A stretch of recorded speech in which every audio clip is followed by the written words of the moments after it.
Hello, welcome to the Divergent Fitness Podcast. I'm your host, Amber Sobrio Ritter, a personal trainer, behavior analyst, and mom of three living in the Bay Area, California. I'm really excited to have our guest on today, Morgan Shepherd, who is a certified transformational nutrition coach and who is a friend of mine in the fitness industry. Morgan, thank you so much for being on today. Thank you so much for having me. Of course. So the question I asked you when you told me that you were a transformational nutrition coach was, what is that? And how is it different from just like a regular nutrition coach?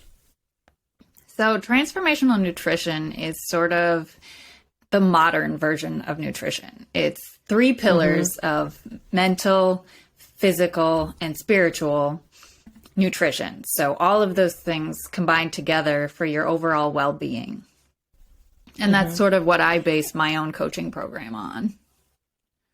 Yeah. And did that feel more authentic to you? Like it seems like that called to you more than like just a traditional route. What was meaningful about that for you?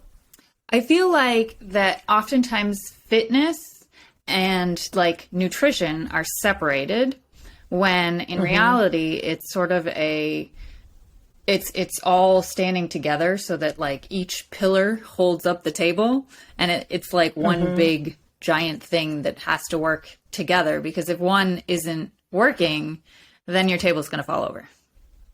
Right.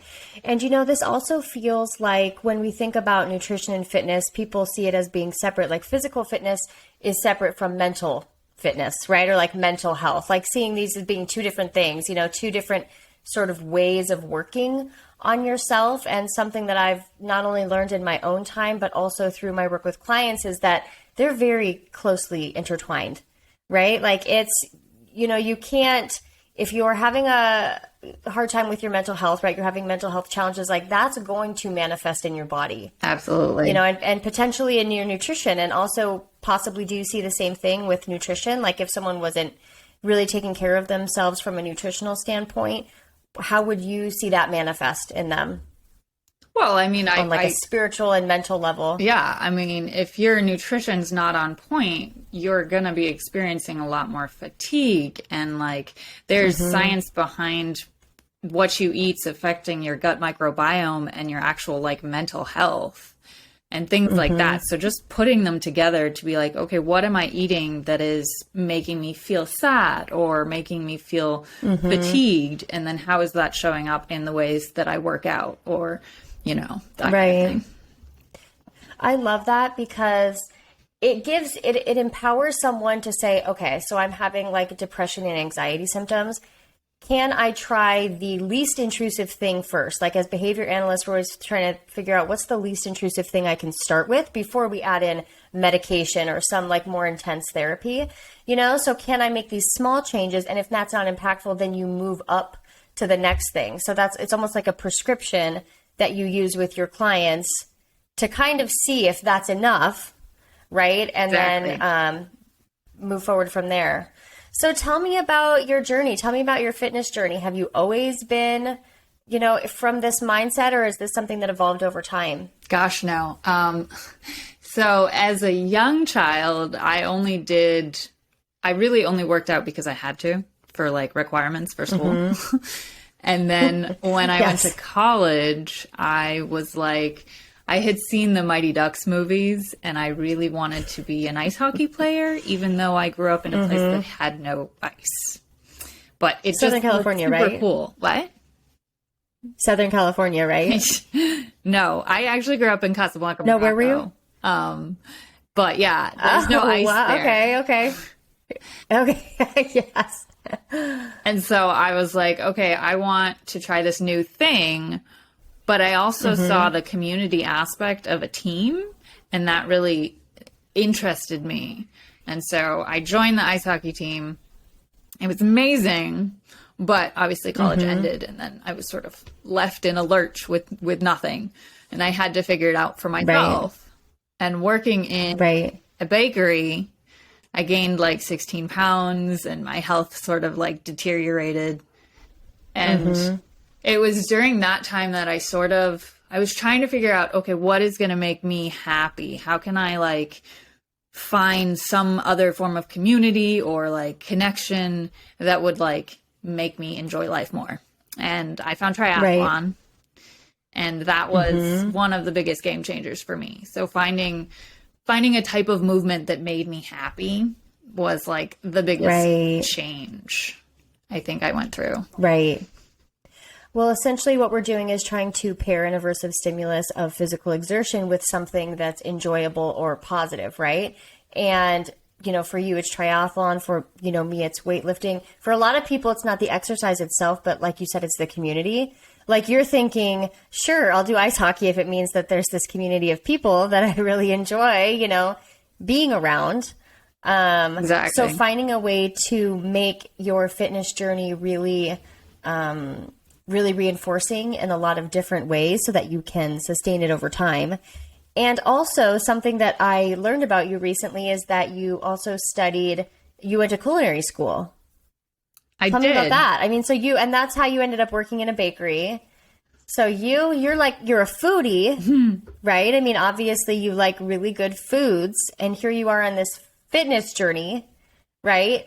Tell me about how do you find a way to still do this? You know, how do you find a way to feed yourself well, but not like, you know, not like you're working in a bakery? It's interesting because when I found triathlon, I sort of realized that my nutrition was not supporting my performance, and I had to relearn how to make that work for me.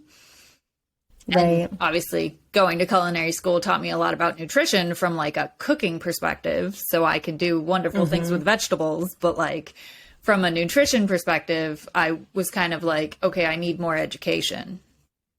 And so now I'm a vegan, but I don't necessarily like, my clients aren't vegan. They're allowed to eat whatever they want, but I look at it from the perspective of how are you getting the most nutrition out of what you're consuming? Right. So like you're trying to say, you're not restricting, but you're saying, how can we increase the nutritional density of the foods that you're eating? Exactly. So a lot of like the things I'll focus on is like, let's increase your vegetable consumption, like add more greens to your lunch. Like one client I talked to, she put they put spinach in their sandwiches, and like now that's a thing that like, if it's not there, they're like, oh, I noticed that, you know, it's not as good for me. So like tiny, easy ways of like kind of sneaking some things in. Yeah, exactly. I mean, because spinach, it's not gonna significantly change the flavor, but you're gonna get a little bit of those micronutrients in there, right? And just crunch. The act of doing it, it's like, this is a healthy choice that I'm making. And the more little healthy choices you make, the more you get into the mindset of, oh, this isn't that hard. Let me keep doing these little things. Right. Yes. That's kind of something that I've recognized is really tricky, is that many clients, when they initially come to me, they think this is going to be hard and it's going to suck. And so you almost have to deprogram them. You know, you're trying to communicate, listen, this is actually meant to be really fun and enjoyable. And the only way to sustain it is if it's fun and enjoyable. So how can we do that? Yeah. Right. So that you can stick around longer in this fitness journey. So what I love about your triathlon journey and kind of eating to fuel your sport is that it's not focused on aesthetics or a specific body type. It's really focused on performance and trying to fuel your body so that you can do a sport that you really love. And a way of accessing, you know, friendship, connection, and physical, you know, the physical health, the physical exertion that also comes along with that, right? It's sort of like, I just want to fuel all of that. I don't want to look like this specific person on Instagram, or I don't want to have this specific body type, right? And that's kind of what we're fighting in the industry, is supporting people to pivot kind of away from that. Was that ever a thing for you that you struggled with, you know, or where it wasn't focused on performance, but it was focused on something different? Absolutely. So like in the beginning, I inherited my grandfather's big hips. So I have a very large butt, and for the longest time, I was uncomfortable with it. And I didn't realize that that's an asset that people like, actually. Okay. Yes, it's an asset. Yes. But it was like, it was one of the biggest things in my childhood that I was like, I don't want to look like this person. And it took me a really, really long time before I realized that I was okay with it, because it sort of represented my strength. I mean, my legs are how I get up mountains on my bicycle now. Like, they're how I hike mountains and things like that. So the more I became comfortable in my own body, the more I realized it was powerful. Yes. Yeah. I love that. I love when women can see their bodies as powerful, right? Showing up in the world with a goal of trying to get more and more capable and stronger and not smaller necessarily. Take up and space. I mean, yes, exactly. And yeah, like larger hips, larger butt, all of these things have sort of like, thank God, evolved to be acceptable in women. But during the time we were growing up,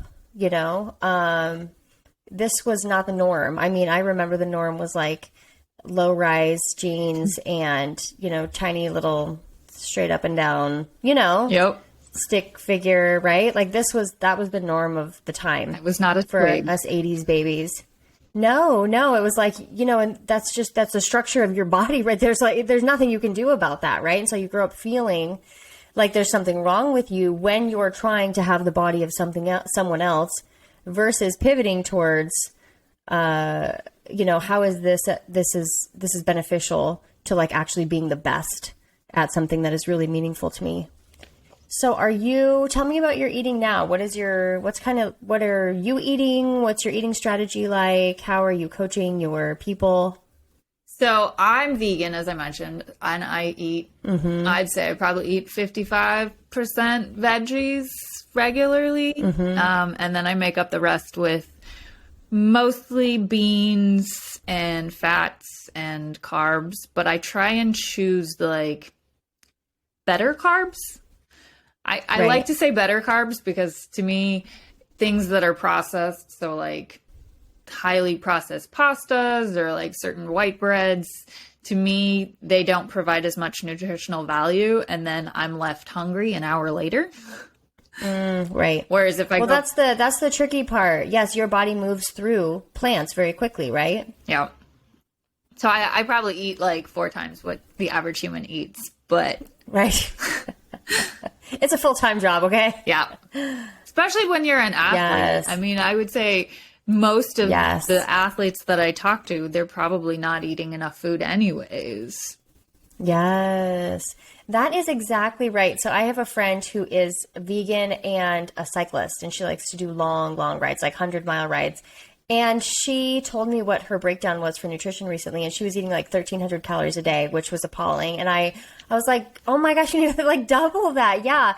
I mean, the wonderful thing is like when you're eating to be skinny, 1,300 calories is fine. But if you want to get fast, right? And that's her goal. That's her main goal. So it's sort of like accepting, listen, if this sport is really important to me, I'm going to have to accept eating a lot. Like I'm going to have to allow myself, I'm going to have to give myself permission to finally do that, as much as I need to in order to be successful. I mean, you have to choose.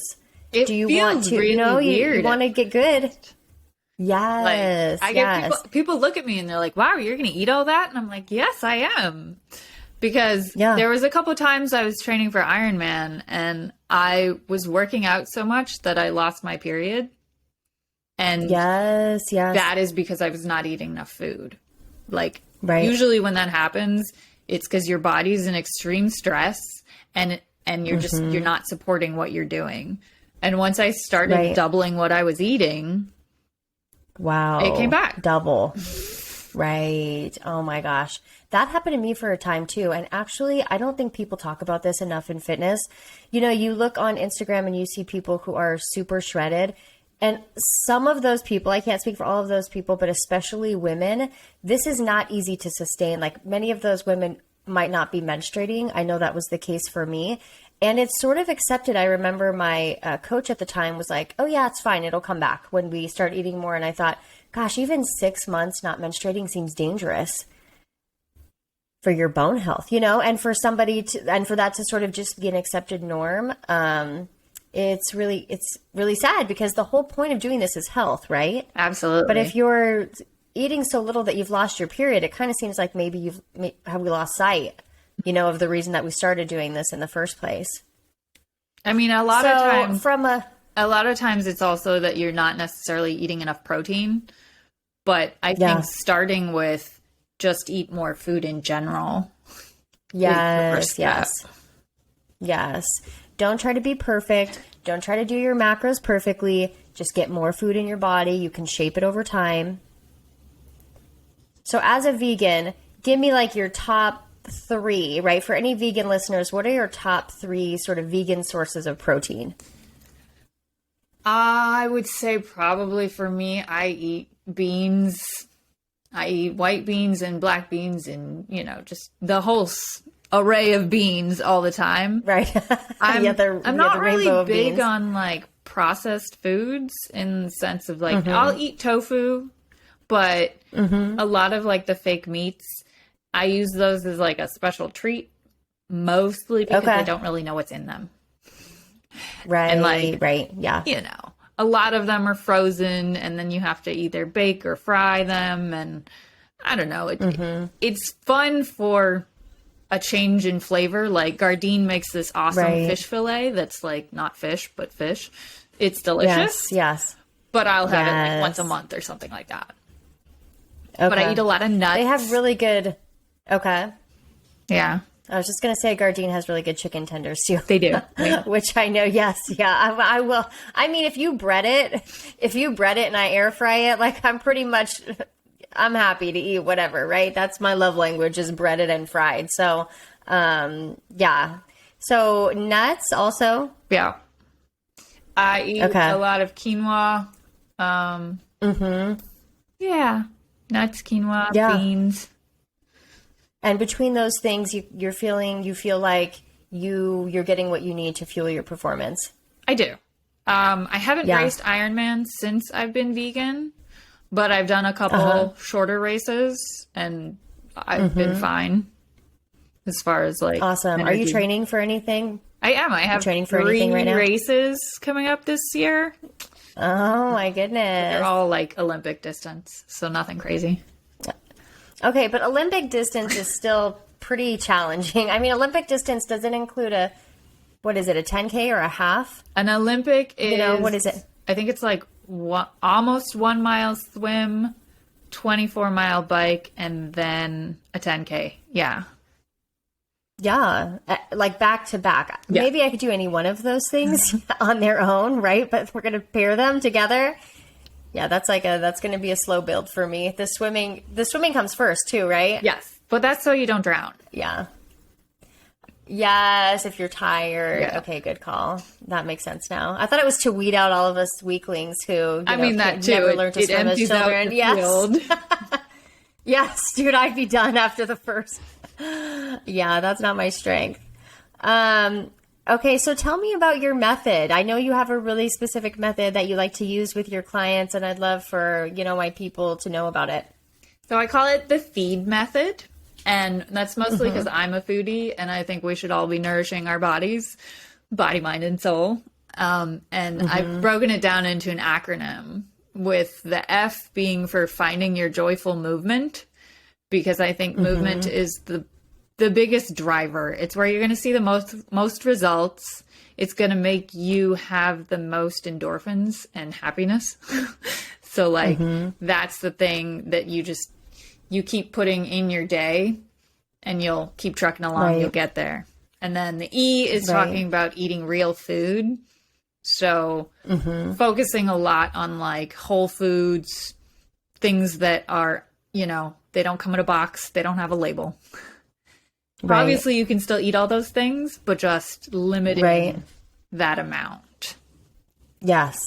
And then moderate. The second E is for establishing those routines and systems that sort of support that whole, lifestyle change. And then elevating your environment to sort of promote a sense of this is the new life that I want. This is the person I want to become. How can I shape what Right. I'm living in to support that? And then lastly, developing self-trust, which that one takes time. That one's the one that's the cherry on top at the end when you've realized that, hey, I actually am this person who knows how to support my goals and get there. Right. Right. I said I was going to do it and I did it. Yep. Right. At the end of the day, you can sort of like, you can rely on yourself. And you that don't have if to you- a like, you work could go meeting- to an event or you could go to a restaurant and you know that you're going to choose the best thing for you. So you don't have to like Right. freak out about it. Right. And you probably also know that if there's a night where you don't choose the best thing, it's not like a fall off the wagon, you're off the wagon kind of thing. It's like you acknowledge that that's just a thing that happens sometimes and it's okay. And you trust that you'll be right back on, or you'll be, like there's a balance there. Exactly. Right. Life You know, keeps you don't have going. to be I mean, scared. Like, we all have Yes. these things that happen. Like that is just the nature of life. You're always going to have hiccups. You're always going to have moments where you choose the thing that's more indulgent, but learning how to Right. like manage them and not feel guilty, not feel bad, not feel shame. Just, hey, that is Yes. what happened. I enjoyed it. I did it because I wanted to. And now we move on. Yeah. Yes. Yeah. I mean, like, I was just talking to a client the other day about this. They had eaten something, I don't know what it was, indulgent, and they were kind of like, oh, feeling bad about it. And I was just thinking, if you're going to do it, like, why add this layer of shame on top of it? Do it and just be like, yeah, that was so good, right? Really let yourself have the joy instead of feeling like you have to sort of balance it out with like self-criticism or punishment, the next day or later on in the day, almost like that's the penance that you have to, pay, to your trainer. You have to confess it or something, and it's like, that's okay. That's such a part of existing on earth, is being able to enjoy indulgences. Yes. And, we talked about in our previous conversation how making your fitness journey reinforcing and rewarding naturally is the only way to sustain it. So that will include sometimes, chocolate, or it will include your, the Gardein fish fillet. What is besides the Gardein fish fillet, I want to know what your indulgent treat is. Talking about treats is my love language. So, well, this week I had donuts.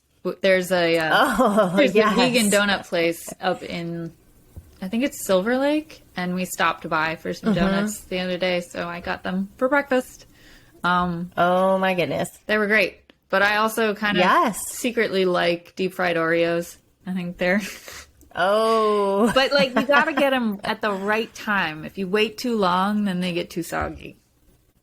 Yes. Is this something that you make yourself? No, I found it at a food fair. Okay. Yeah. You're in that secret. You're in that deep fried Oreo line. I'm always like, who eats those? And then there's Morgan standing. Yes. That's dangerous to get a deep fryer. Like I'd be frying my apple slices. Fried things are just too good. We got an air fryer. Okay, so deep fried Oreos. Air fryer, yes. I can pretty much get all of my needs met with the air fryer. So the interesting thing about, when you talk to me about your method is that from a behavior analytic perspective, a lot of what you're doing is based in behavioral science. And sometimes, good coaches don't even know it. When you're a good coach and you're providing a high quality service, you are usually not even aware. You just know that it's been effective for you, or you might know some of the research, but a lot of the time it just sort of comes intuitively, and what you're talking about, not only in regards to making the journey more rewarding, but also sort of establishing routines a little bit at a time, and then shaping over time. I think that's the only way. I find a lot of my clients get hung up on perfectionism and sort of frustration with themselves when they're not, if we set a goal that they drink 4 glasses of water a day and they drink 3, they're really focused on that one that they didn't drink, right? And they get stuck there like, I sucked. They'll say, I sucked today. I'm like, oh my gosh, that's really harsh language. What happened? Oh, I only drank 3 glasses of water. And I'm thinking, wow, the language has gotten so hostile, right? And people forget to focus on all of the things that they're doing right and then shape those behaviors over time Do you have sort of the same experience when you're working with clients? Like you have to do some of this mindset work with them? Absolutely. And so one of the ways that I sort of like mitigate that is that I start every session, because I do one-on-one coaching. So we have like one-on-one sessions, and I start every session with, so what are your top strengths and wins from the week? So rather than focusing on where you failed, what your struggles were, we start with where you were doing doing things successfully. Right. And that sort of helps start that mindset of like, oh, I need to start paying attention more to the wins and not the failures. Yes. Is this something that still happens to you, even as a coach? You know, do you still find yourself doing this sometimes? Of course. I'm human. Yes. Like, yes. But, you know, I try and look at it from positive perspectives, because if we end up in the little rat race of, oh, I didn't do this well enough, then we'll just get stuck in that cycle. I mean, I'm a perfectionist, and I've realized over the last year that in starting your own business, the only way you're ever going to get anything done is if you do it imperfectly. And that's my attitude with house cleaning now. Like, I will have 5 minutes and I will clean one thing. In old Morgan world, I wanted to spend all day cleaning the house, but like, I don't have time for that. I can't do that. So I need to do the little action that will move me forward. Right. And then really focusing on like being proud of yourself for doing the little action when you could have easily been like, well, if I can't do it, I'm not going to do anything. Exactly. Which is my sort of like, either I'm amazing or I'm the worst, and there's no in between. You know, this was, you know, hopefully I've evolved past that, but for a long time, for sure, that was something that I was working through. And I'm not sure if that's an artifact of, you know, growing up religious, if that's, you know, capitalism, if that's, you know, I don't know, social media. Like, I don't know what that is, but it seems like that is sort of something that is just across the board a struggle. And we bring it into our workouts too. So like it used to be the type of person where I was like, if I can't get in the whole hour of the workout that's planned, well, then I can't do it. But like 10 minutes is better than no minutes. So unless I'm injured or I have a valid reason not to work out, I can get in 10 minutes. And changing that mindset has been a really big change for me. I think that people think that 10 minutes won't be impactful. So like, why would I do it? But I think what, you know, you might be failing to recognize, or what I would be failing to recognize in that moment, is that, 10 minutes is not going to make a difference today, but over time, 10 minutes is really impactful. And there are, you know, benefits that have nothing to do with, you know, how many calories I'm going to burn during this 10 minutes, but how I'm going to show up for myself, how I'm going to feel after this 10 minutes, how I'm going to trust myself more because I said that I would do it and I did. Yep. You know, some of my clients have this like slash the other three, tires mentality, where it's like, if you get a flat, you just like, screw it. You know, there's like, if I can't do it perfectly, I'm just going to go crazy. And then what I'm going to do is tomorrow I'm going to like be perfect again. So you get into this binge restrict cycle of, I've already messed up. And I remember thinking this as a teenager. I grew up Mormon, and I remember thinking, well, I've already sinned, so I'm going to get my sins worth. I'm going to be in the bishop's office anyways on Sunday, right? So like, I'm going to have fun tonight. And I would go to excess in a way that I probably wouldn't have if I had just allowed myself to be like, yeah, I did that a little bit more than I wanted to. And like, I'm allowed to pull back. I'm allowed to stop mid binge. I'm allowed to do 5 minutes out of a 35-minute workout, and that's okay. Like, just existing in the gray space, you know, has been really hard to learn. And one thing that I talk a lot about with my clients is when you are in like the restrict and binge cycle, extremes beget extremes. So it's really hard to get out of it. And if you sort of look at it from, okay, if I just stay in moderation, and for example, like me, I have an ice cream addiction, but I found a way to pick healthier alternatives or have a little bit of ice cream, just like maybe a couple spoonfuls or like half a cup. And that satisfied my craving so that I never ended up on either end. Like I wasn't depriving myself of the thing that I wanted. Yes. Yes, exactly. This is called non-contingent reinforcement. And this is when you do something for yourself, you allow yourself to have access for something before your desire to have it like reaches this sort of like tipping point where you just have to go crazy, right? You're just like craving, craving, craving, craving. So you want to sort of like catch it before it reaches a point where you're sort of no longer able to make a choice in line with your goals, right? This preemptive sort of planning and providing yourself with that reinforcement, not based on something, right? It's not contingent on if I do this, then I do this. It's like, I'm allowed to have an ice cream because I like ice cream and I exist as a human. Like, I don't have to earn it. I don't have to, right? I do the same thing. I'll scoop out an actual serving size of Ben and Jerry's, which is hard because I'll just, make my way through the pint very quickly. Or I like something that's already sort of pre-portioned, like a bar, and then you're like, that was a delicious bar and I'll eat the whole thing and enjoy it. But allowing yourself to have those things in a way that there's no off track because the track is so wide, right? It's not this narrow little track. So you can kind of weave around this like big, thick, wide path that's full of gray and you're still on the path. Yep. Okay. So before we go, what's your favorite ice cream flavor? Anything caramel. Okay. All right. Yes. Delicious makes agreed. A cashew-based, I want to say it's like caramel crunch or something like that. Oh. But that one's really good. I don't like the coconut-based ones because they have a weird flavor, but anything that's cashew-based is delicious. Yes. Oh my gosh, cashews. They're so like deceivingly creamy. Like you add them to anything and it's like a cream sauce. Right. Okay, so for all my vegans out there, So Delicious Cashew Crunch is the one. Yep. That's the one to go to. Mine would be Ben & Jerry's New York Super Fudge Chunk, and I can put it down. I do not play. Yes. Okay, so Morgan, tell everybody where they can find you, share your social handles, and kind of the services that you offer. You can find me at my name on Instagram. It's going to be morgan.e.shepherd. And I'm also on Facebook as Morgan Shepherd. And I have a website, but it's not done yet, so I won't share that. Yes. And website is forthcoming. It is coming. It's a process. Yes.